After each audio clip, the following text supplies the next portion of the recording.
মনে করি আমাদের দলের যে সকল নেতা কর্মী বিশ্বের যে দেশে আছেন, আপনারা প্রত্যেকে এই এনসিপি, এই বিএনপি, এই জামাত শিবির যেখানে পাবেন সেখানেই আক্রমণ করবেন, সেখানেই আক্রমণ করবেন। যে আমাদের দলীয় নেতাকর্মী দেশে আক্রমণের শিকার হবে, আমরা প্রবাসে যেখানে পাবো তাদেরকে হাত পা ভাঙিয়ে দিব।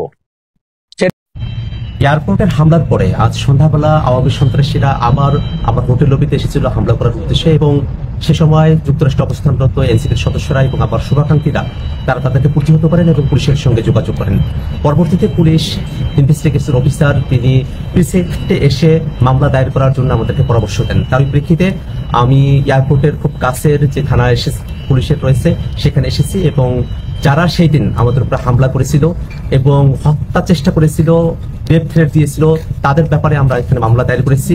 এবং একই সাথে ইউএস পুলিশকে আমরা এই বিষয়টা অবহিত করেছি যে যারা এই ঘটনাগুলো যুক্তরাষ্ট্রে ঘটাচ্ছেন তারা বাংলাদেশে নিষিদ্ধ এমন একটি সংগঠনের সঙ্গে জড়িত, যারা গত বছর বাংলাদেশে গণহত্যা চালিয়েছেন, মানবতা বিরোধী অপরাধ চালিয়েছেন, এবং ইউএনের যে রিপোর্ট সে ব্যাপারে আমরা তাদেরকে অবহিত করেছি।